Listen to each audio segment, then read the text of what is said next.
But yes, that's me. The thing which survives even across death and can change bodies, change personalities, and still be me. Okay? This is a profound question. Who am I? And if you can find yourself in this way, not with words but with your awareness, yes, that's me. It's a tremendous freedom. Because you know you can never die. The body can get injured, the mind can get clouded, but I am always. Nothing can take away that. Okay, you knock out this body, I'll take another body and come back. What's the big deal? I am eternal. I feel that. Now, it's not that we all live in that, but all of us are as if a continuation or a projection of that part, which is eternal.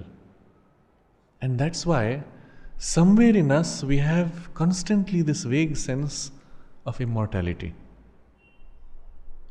There's an interesting question which is placed to Yudhishthira in the Mahabharata. There's an incident where the 5 Pandavas in the forest go to fetch water, and each one going to the water does not return. You've heard of this? Yesterday. Okay. Okay. Yes. And the question which is asked, what's the most extraordinary thing? And the answer which Yudhishthira gives rightly is, although each one of us has to die, everybody behaves as if we are immortal. And where does this sense come from? Because the fact is, we are somewhere deep inside the real me, of which right now the me which I feel, which I am aware of, is a kind of a frontal projection, which can be withdrawn, which can be dropped, and I can kind of relapse into real me. But right now there's a kind of an extension where I have lost my base of real me, but I am a projection in front. So we give it a name, my self-awareness, which I call ego.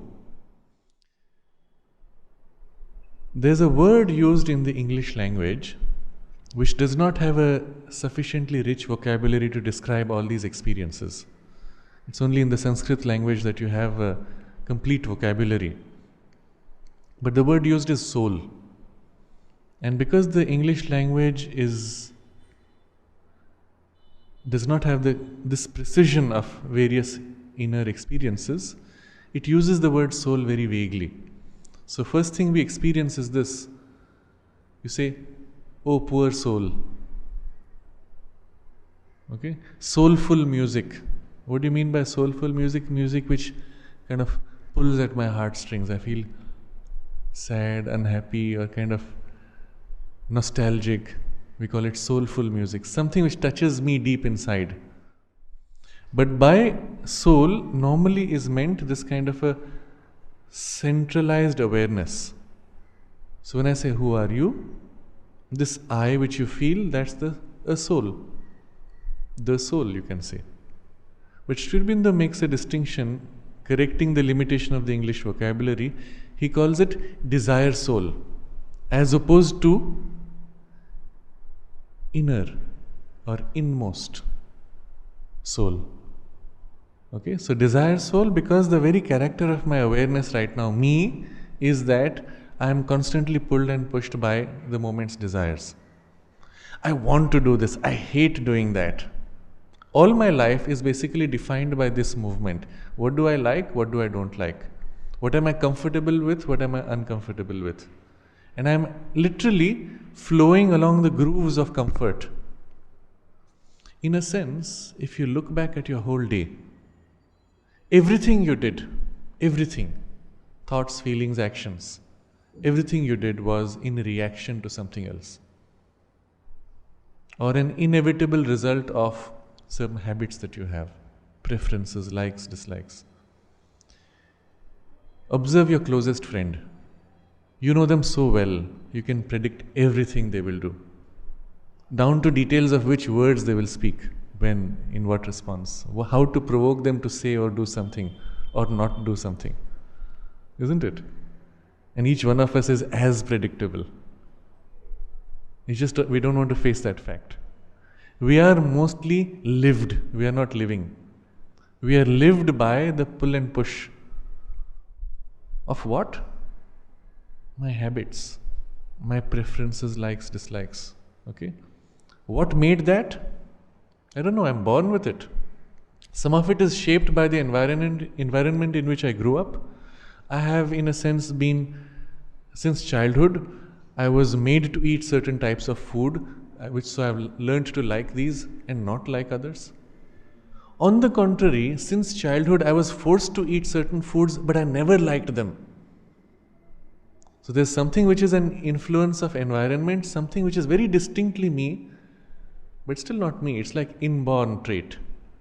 I just never liked it. What's the rationale for it? I don't know. I want to like it, but I can't. I just hate that smell. I hate that squishy feeling, or whatever it is. How many of you like crisp papad? How many like soft papad? And you'll find it's something very distinct. You like it or you don't like it.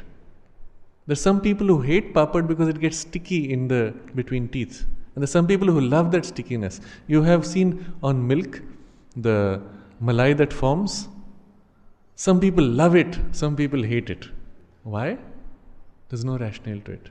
Can you change your like or dislike?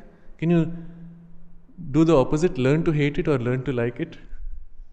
You pretty much can't. You are a slave of this imprint on of your nature. So now we start using two different words. Soul versus nature. The imprint which is on me, which is pretty much swaying me through life, living my life is lived, I don't live it, that's nature. A bundle of preferences, likes, dislikes,